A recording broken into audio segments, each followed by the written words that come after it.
Assalamualaikum students of grade 3. I'm Sabah, your science teacher, and we're discussing chapter number 1, the human body. हम बात कर रहे हैं chapter number 1 की, जो कि है ह्यूमन बॉडी के बारे में, और आज हमने उसमें डिस्कस करने हैं आपका फिफ्थ सेंस ऑर्गन जो कि है टंग। तो आइए चल के उसके बारे में और पढ़ें। The lesson that we are having today is going to be about the tongue.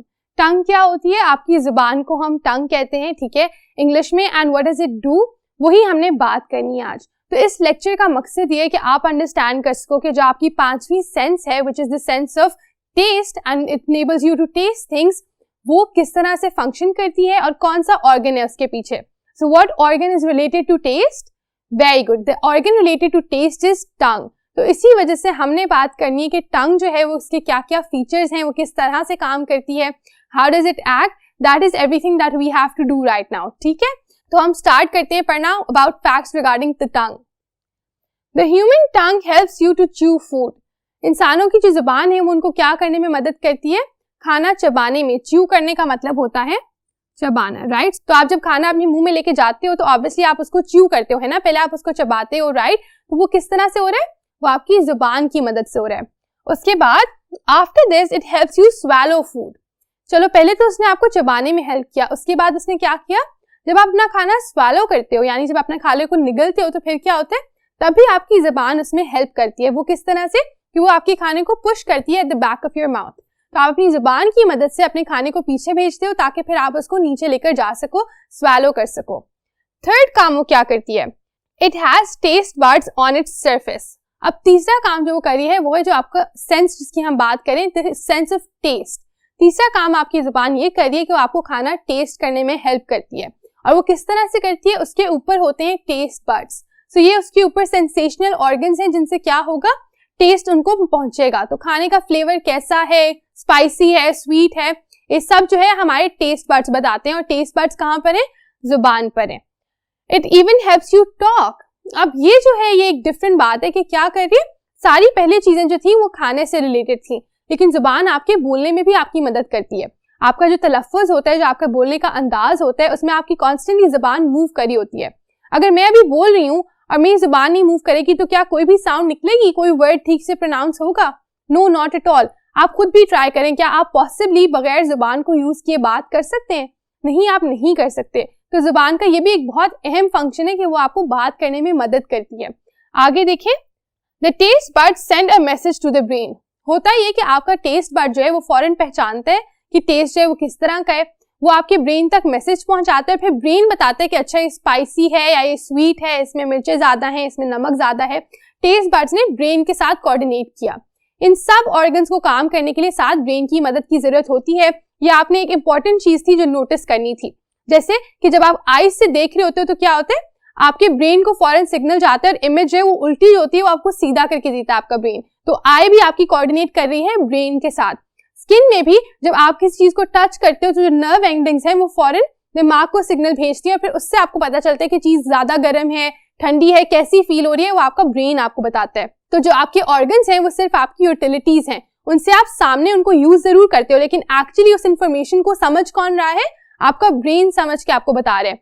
Year में भी यही होता है कि साउंड जो है पहले वो वाइब्रेशंस में कन्वर्ट होती है, वो वाइब्रेशंस दिमाग में जाती है, फिर दिमाग आपको बताता है कि इसमें क्या बात हो रही है, ये क्या साउंड थी, ठीक है। इसी तरह नोज का भी यही था कि जो स्मेल होती है वो आपके दिमाग से बेसिकली आप रिकॉग्नाइज करते हो, सेंस करते हो कि इसकी स्मेल किस तरह की है। और यहाँ पर भी वही बात हो रही है कि आपकी जुबान ने क्या किया? टेस्ट बड्स ने वो मैसेज दिमाग को भेजा और दिमाग ने कॉरेस्पॉन्ड किया कि किस तरह का जायका है खाने का, क्या टेस्ट है चीज का, और फिर दिमाग ने आपको बताया कि कैसे रिएक्ट करना है उसके साथ। विद दैट आए इसको चल के एक दफा समराइज भी कर लें। यहाँ पर हम इसको एक दफा फिर से रिकॉल कर लेते हैं। आसान लफ्जों में मैंने 4 पॉइंट्स में लिख दिया कि जो टंग है उसके क्या क्या काम है। तो अगर आप देख रहे हो, टंग च्यू करती है, चबाने में आपके काम आती है, बात करने के काम आती है, स्वैलो करने के काम आती है, टेस्ट करने के काम आती है। एनी कंफ्यूजन है?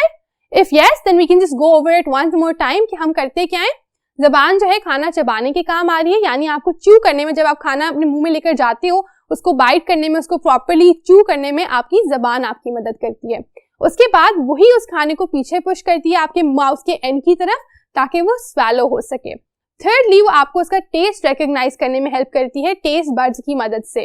और लास्टली वो क्या करती है, बात करने में आपके काम आती है, राइट। तो इस तरह से आप जबान के फंक्शंस को अच्छे तरीके से एक्सप्लेन कर सकते हो। आई होप कि आपको ये समझ आ गए हैं। आगे हम और डिस्कस करते हैं कि जबान के बारे में इंटरेस्टिंग फीचर्स, इंटरेस्टिंग फैक्ट्स क्या हैं। So let's see, a very interesting fact here says the tongue is a muscle. अब बाकी सब जो थे वो ऑर्गन्स डिफरेंट थे, आपकी जो जबान है वो एक मसल है, ठीक है, and not just any muscle, it is the strongest muscle in the body if its strength is compare to its size. क्योंकि उसका साइज बहुत छोटा है बाकी मसल्स की निस्बत हमारी बॉडी के, लेकिन फिर भी वो इतनी स्ट्रॉन्ग है, आप उसको बाहर निकाल कर स्ट्रेच कर सकते हो, आप उस पर चीजें रख सकते हो, आप उसको यूज कर सकते हो। तो इस वजह से उसके साइज और स्ट्रेंथ को अगर देखा जाए तो वो क्या है, सबसे स्ट्रॉन्ग मसल है आपकी बॉडी का। तो ये एक बहुत ही फैसिनेटिंग बात है कि इतनी सी आपकी जुबान है लेकिन आपकी बॉडी के सबसे स्ट्रॉन्ग मसल आप इसको कह सकते हैं, क्योंकि उसकी साइज के हिसाब से उसकी जो स्ट्रेंथ है, यानी जिसका साइज है उसके हिसाब से जितनी मजबूती है, जितनी ताकत है उसके पास, वो बहुत ज्यादा है।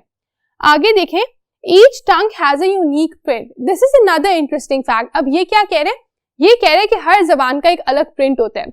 आपने सुना होगा कि लोगों के फिंगरप्रिंट्स जो होते हैं सबके डिफरेंट होते हैं। तो जब आप आईडी कार्ड बनवाने कोई बड़ा जाता है तो वो उसके ऊपर अपना फिंगरप्रिंट देता है। क्यों? क्योंकि उसकी फिंगरप्रिंट जो है वो उसकी पहचान है। वैसा प्रिंट दुनिया में किसी और का नहीं है। हाउएवर आपकी जबान भी एक अलग प्रिंट के साथ पैदा होती है। So if you have a tongue, आपकी टंग का जो प्रिंट है वो आपकी फ्रेंड की टंग के प्रिंट से बिल्कुल डिफरेंट होगा, क्योंकि हर किसी का एक यूनिक यानी डिफरेंट, अलग, बिल्कुल मुनफरिद जिसको आप कहते हो, उस तरह का प्रिंट होता है। So no two people have the same print on their tongue. तो अब आपने क्या सीख लिया, आपने सीख लिया कि जो टंग होती है वो एक मसल होती है, और दूसरी बात ये है कि उसका जो प्रिंट है वो बिल्कुल अनोखा है, बाकी सबसे अलग है। हर इंसान का एक अलग प्रिंट होता है उसकी जबान के ऊपर। अब हमने इसको भी रैप अप कर लिया। ये था आपका fifth sense organ which was the tongue. सब सेंस ऑर्गन्स के बारे में बात करने के बाद हम इस पॉइंट पर पहुंचे हैं कि हम कह सकते हैं कि ये चैप्टर जो है हम यहाँ पर कवर कर चुके हैं। हमने सारे सब यूनिट्स के बारे में बात कर ली, उनको अंडरस्टैंड कर लिया, उनसे रिलेटेड क्वेश्चंस कर लिए। What we plan to do in the next lecture is कि हम इसकी रिव्यू एक्सरसाइज करेंगे। इस लेक्चर को खत्म करने से पहले हम थोड़े से क्वेश्चन जो मैंने खुद से अब आपके लिए लिखे हैं, क्योंकि आपकी बुक में इससे रिगार्डिंग स्पेसिफिक क्वेश्चंस नहीं थे, तो मैंने कहा कि एक दफा आपके कॉन्सेप्ट्स को टेस्ट करने के लिए मैं भी जरा क्वेश्चंस पूछ लूं, उनको भी देख लेते हैं। यहाँ पर दो क्वेश्चंस हैं, ठीक है, आपने उन दोनों को खुद से आंसर करने की कोशिश करनी है। You can see the questions. आप पहले ट्राई करो कि आप इनको खुद से अटेम्प्ट करो, फिर मैं भी आपकी हेल्प करूंगी इनको आंसर करने में। Did you try doing them? आप इसको पॉज करके जाके, मैं एक्सपेक्ट कर रही हूँ कि पहले सॉल्व करके आएंगे और फिर हम आगे बढ़ेंगे, ठीक है। अब मैं उम्मीद करती हूँ कि आपने पॉज किया, आपने जाके क्वेश्चन हल करने की कोशिश की, अब आप वापस आए हो, तो अब मैं आपके लिए इनको क्वेश्चन को आंसर करती हूँ। अब देखें, क्वेश्चन नंबर 1 है, what does the tongue do? बहुत ही सिंपल स्ट्रेट फॉरवर्ड सवाल है कि आपकी जबान जो है वो क्या करती है। क्या करती है आपकी जबान? एक्सीलेंट, वो 4 फंक्शंस करती है। इसमें आप चारों को लिख सकते हो। वो च्यू करती है, स्वैलो करती है, टेस्ट करती है, and also helps you to talk. So यहाँ पर आप वो चारों काम एक एक करके लिख सकते हो। बुलेट पॉइंट्स में लिखना है, प्रॉपर्ली एक्सप्लेन करना है, वो आपकी मर्जी है, but after that you will be able to answer this question कि ये 4 काम है जो आपकी जबान करती है। Now let's look at question number 2। Right 2 facts about it. So about it से हम मुराद है टंग के बारे में कोई से 2 इंटरेस्टिंग फैक्ट्स आपने बताने हैं। कौन से 2 फैक्ट्स हो सकते हैं? एक्सीलेंट। पहला तो आप ये लिख लो कि वो जो होती है उसका एक यूनिक प्रिंट होता है। हर इंसान की टंग जो है it is having a unique print, सबका अलग अलग प्रिंट होता है। और एक बहुत ही फैसिनेटिंग फैक्ट है कि आपकी जुबान की अलग आइडेंटिटी है, हर इंसान के लिए वो प्रिंट जो है वो अलग है। दूसरा फैक्ट आप यहाँ पर क्या लिख सकते हो? एक्सीलेंट। दूसरा फैक्ट ये हो सकता है कि जो आपकी टंग है it happens to be the strongest muscle in your body when compared in terms of strength and size. तो आपकी बॉडी का सबसे स्ट्रॉन्ग मसल हम उसको कह सकते हैं, क्योंकि उसका जो साइज है उसके हिसाब से उसकी ताकत बहुत ज्यादा है, स्ट्रेंथ बहुत ज्यादा है। विद दैट आपने 2 फैक्ट्स भी बता लिए, आपने उसकी सारी की सारी जॉब्स भी बता ली, और यहाँ पर हमने इस यूनिट को भी खत्म कर लिया। तो अब हम क्या कर चुके हैं, हम आपके इस चैप्टर द ह्यूमन बॉडी के सारे सेंस ऑर्गन्स को डिस्कस कर चुके हैं। हमने इस चैप्टर के शुरू में बेसिकली बात की थी कि माइक्रोस्कोप क्या होता है, फिर हमने बात की कि हमारी 5 बेसिक सेंसेस क्या होती हैं। After that what did we do, एक एक सेंस के हिसाब से उसके सेंस ऑर्गन को हमने स्टडी किया, whether it was skin, ears, eyes, nose, tongue, हर एक को हमने अच्छे तरीके से डिटेल में डिस्कस किया। कुछ के डायग्राम्स को भी डिस्कस किया, कुछ के सिर्फ फंक्शंस को डिस्कस किया। लेकिन अब आपको पता है कि कौन सा सेंस ऑर्गन जो है वो क्या क्या अहम किरदार अदा करता है, और आप इस चैप्टर से अच्छी तरह से फेमिलियर हो चुके हो, एंड बाय दिस पॉइंट आपको हो जाना चाहिए। विद दैट मैं क्या करूंगी यहाँ पर, I will and this lecture और नेक्स्ट लेक्चर में अब क्या होगा, हम इसकी रिव्यू एक्सरसाइज यानी सारे क्वेश्चंस को मिलकर आंसर करेंगे और मैं उम्मीद करूंगी कि आप उनको खुद से भी अटेम्प्ट करने की कोशिश करेंगे and I will be looking forward to seeing you in that lecture as well. So take care of yourselves. अल्लाह हाफिज.